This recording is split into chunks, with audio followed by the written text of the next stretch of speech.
ಇಲ್ಲಿರೋ ವ್ಯಕ್ತಿ ಅಶೋಕ್ ಕುಮಾರ್ ಅಂತೇಳಿ, DC ಅಂದರೆ ಡಿವಿಷನಲ್ ಕಂಟ್ರೋಲ್ KSRTC.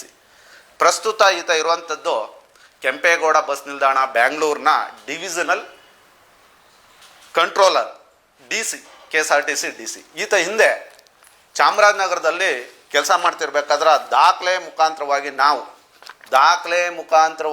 ನಾವು ಈತನ ವಿರುದ್ಧ ಪತ್ರಿಕಾಗೋಷ್ಠಿ ಮಾಡಿ ಹೋರಾಟವನ್ನು ಮಾಡಿ ಚಾಮರಾಜನಗರದಿಂದ ಹೊರಗಡೆ ಹೋಗೋ ರೀತಿಯಲ್ಲಿ ಮಾಡಿದ್ವಿ. ಈಗ ಮತ್ತೆ ಪೋಸ್ಟಿಂಗ್ ಸಿಕ್ಕಿರೋದಲ್ಲಿ ಸಿಲಿಕಾನ್ ಸಿಟಿ ಬ್ಯಾಂಗ್ಳೂರಲ್ಲಿ. ಯಾಕೆ ಅದು ಸಿಗಬಾರ್ದು ಅನ್ನೋದೊಂದು ಪ್ರಶ್ನೆ ಆದರೆ, ಈತ ಅಶೋಕ್ ಕುಮಾರ್ ಅಂತ ವ್ಯಕ್ತಿ KSRTCಲಿ ತನ್ನ ಅಧೀನದಲ್ಲಿ ಬರುವಂತಹ ಡ್ರೈವರ್ಗಳಿಗೆ, ನಿರ್ವಾಹಕರಿಗೆ, ಎಲೆಕ್ಟ್ರಿಷಿಯನ್ಸ್ಗೆ, ಮತ್ತೊಬ್ಬರಿಗೆ ಸಿಬ್ಬಂದಿಗಳಿಗೆ ವರ್ಗಾವಣೆ ವಿಚಾರದಲ್ಲಿ, ಅವ್ರ ಮೇಲೆ ಶಿಸ್ತು ಕ್ರಮ ಕೈಗೊಳ್ಳೋ ವಿಚಾರದಲ್ಲಿ ಸಾಕಷ್ಟು ಹಣವನ್ನು ಲೂಟಿ ಮಾಡಿದ್ದಾನೆ ಅನ್ನೋದನ್ನು ಸಾಕ್ಷಿ ಸಮೇತವಾಗಿ ಪ್ರೂವ್ ಆಗಿದ್ದು ಹೇಗೆ ಅಂತ ಹೇಳ್ತೀರಾ? ಇದೇ KSRTC ಅವರು ನಿವೃತ್ತ ಜಿಲ್ಲಾ ನ್ಯಾಯಾಧೀಶರನ್ನ ಇವ್ರ ಮೇಲೆ ವರದಿ ಕೊಡೋದಕ್ಕೆ ನೇಮಕ ಮಾಡುತ್ತೆ. ಆ ಜಿಲ್ಲಾ ನಿವೃತ್ತ ನ್ಯಾಯಾಧೀಶರು ಯಾರು ಅಲ್ಲ, ಜಿಲ್ಲಾ ನಿವೃತ್ತ ನ್ಯಾಯಾಧೀಶರು ಇವ್ರ ಮೇಲೆ ಆರೋಪ ಪಟ್ಟಿಯನ್ನು ಕೊಡ್ತಾರೆ. ಆರೋಪ ಪಟ್ಟಿ ಕೊಟ್ಟು ಈತ ಆರೋಪ ಮಾಡಿರುವುದು ದೃಢಪಟ್ಟಿರ್ತದೆ ಅಂತೇಳಿ ವರದಿ ಕೊಟ್ಟಿರೋಂಥದ್ದು. ರಾಮಲಿಂಗಾರೆಡ್ಡಿ ಅವರೇ ಭಾಳ ಪ್ರಾಮಾಣಿಕರು, ಸಜ್ಜನರು ರೀತಿ ನಡ್ಕೊಳ್ತೀರಿ.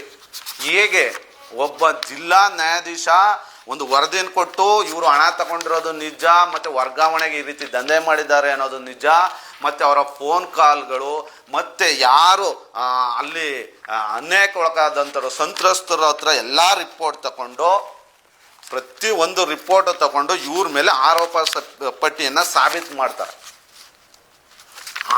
ಆರೋಪ ಸಾಬೀತಾಗಿದ್ರೂ ಕೂಡ ನೀವು ಎಲ್ಲಿ ಆರೋಪ ಸಾಬೀತಾಗಿದ್ದು? ಮೈಸೂರಿನ ಡಿವಿಷನಲ್ ಕಂಟ್ರೋಲ್ ಆಫ್ KSRTCಲಿ ಇದ್ದಾಗ ನಡೆದಂಥ ಘಟನೆ ಇದು.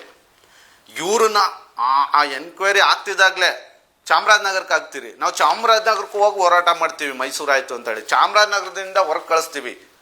ಈಗ ಬೆಂಗಳೂರಿಗೆ ಸಿಲಿಕಾನ್ ಸಿಟಿ ಮಧ್ಯಕ್ಕೆ ಹಾಕೊಂಡಿದ್ದೀರಿ. ಈಗ ನಾನು ಹೇಳ್ತಿರೋದಂತಲ್ಲ, ಇಲ್ಲಿ ನಿಮ್ಮ ಮುಂದೆ ಇರೋವಂಥ ರಿಪೋರ್ಟ್ಗಳು ಹೇಳ್ತಿರೋವಂಥದ್ದು, ನಾನು ಹೇಳ್ತಾ ಇಲ್ಲ. ಪ್ರತಿಯೊಂದು ನಾನು ಹೇಳ್ತಾ ಇಲ್ಲ, ನೀವು ರಿಪೋರ್ಟ್ ಕೊಟ್ಟಿರೋವಂಥದ್ದು, ಇವ್ರ ಮೇಲೆ ಕೊಟ್ಟಂಥ ಕಂಪ್ಲೇಂಟ್ಗಳು, ತನಿಖಾ ವರದಿಗಳು, ಜಿಲ್ಲಾ ನ್ಯಾಯಾಧೀಶರು ಕೊಟ್ಟಂಥ ರಿಪೋರ್ಟ್ಗಳು, ಜಿಲ್ಲಾ ನ್ಯಾಯಾಧೀಶರು ಇವರು ಆರೋಪವನ್ನು ಸಾಬೀತಾಗಿದೆ ಅಂತ ರಿಪೋರ್ಟ್ ಕೊಟ್ಟವರು, ಇದ್ರ ಬಗ್ಗೆ ತಾವುಗಳು ನೋಟಿಸ್ ಕೊಟ್ಟಿರೋ ಅಂಥದ್ದು ಎಲ್ಲವೂ ಇದೆ. ಒಂದು ಬೈಂಡಿಂಗೇ ಇದೆ. ದಯವಿಟ್ಟು KSRTC ಅಕ್ರಮ್ ಪಾಸ್ ಅವರ MD ಮ್ಯಾನೇಜಿಂಗ್ ಡೈರೆಕ್ಟರ್ KSRTC ಅವರೇ, ದಯವಿಟ್ಟು ಯಾಕಿಂತವನ್ನ ಇಟ್ಕೊಂಡಿದ್ದೀರಿ? ಆರೋಪ ಸಾಬೀತಾಗಿದೆ, ನೀವೇ ಮಾಡಿದಂಥ ಒಂದು ಸಮಿತಿಯ ಆರೋಪ ಸಾಬೀತಾಗಿದೆ. ಸಮಿತಿಯ ಯಾರು ಸಮಿತಿ ನೇಮಕ ಮಾಡಿದ್ದು? ಒಬ್ಬ ಜಿಲ್ಲಾ ನ್ಯಾಯಾಧೀಶರು ನೇಮಕ ಮಾಡಿದ ಸಮಿತಿ ರಿಪೋರ್ಟ್ ಕೊಟ್ಟಿದೆ, ಇವನೊಬ್ಬ ಆರೋಪ ಮಾಡಿದ್ದಾನೆ ಅಂತೇಳಿ ಇವನ ಮೇಲೆ ದೋಷಾರೋಪಣಾ ಪಟ್ಟಿಯನ್ನು ಸಲ್ಲಿಸಿದೆ. ರಾಮಲಿಂಗಾರೆಡ್ಡಿ ಅವರೇ, ಈತನ ಅಮಾನತ್ ಯಾವಾಗ, ಡಿಸ್ಮಿಸ್ ಯಾವಾಗ, ಈತನ ವಜಾ ಮಾಡೋದು ಯಾವಾಗ? ಇಂಥ ನಿಮ್ಮ ಆರೋಪ ಪಟ್ಟಿ, ನಿಮ್ಮ ದೋಷಾರೋಪ ಪಟ್ಟಿ ಮೇಲೆ ಹೇಳೋದಾದರೆ ಈತ ಒಬ್ಬ ಅಪರಾಧವನ್ನು ಎಸಗಿದ್ದಾನೆ.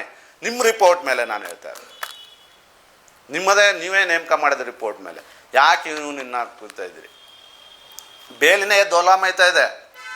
ಬೇಲಿನ ಎದ್ದು ಹೊಲಾಮೈಸೋದಕ್ಕೆ KSRTC DC ಆಗಿ ಇವನ್ನ ಕರ್ತವ್ಯಕ್ಕೆ ನಿಯೋಜಿಸ್ಕೊಂಡಿರೋವಂಥದ್ದು, ಮತ್ತೆ ಕೊಟ್ಟಿರೋದು ಬ್ಯಾಂಗ್ಳೂರ್ ಸಿಲಿಕಾನ್ ಸಿಟಿಗೆ ತಂದು ನಿಯೋಜನೆ ಮಾಡ್ಕೊಂಡಿರೋವಂಥದ್ದು.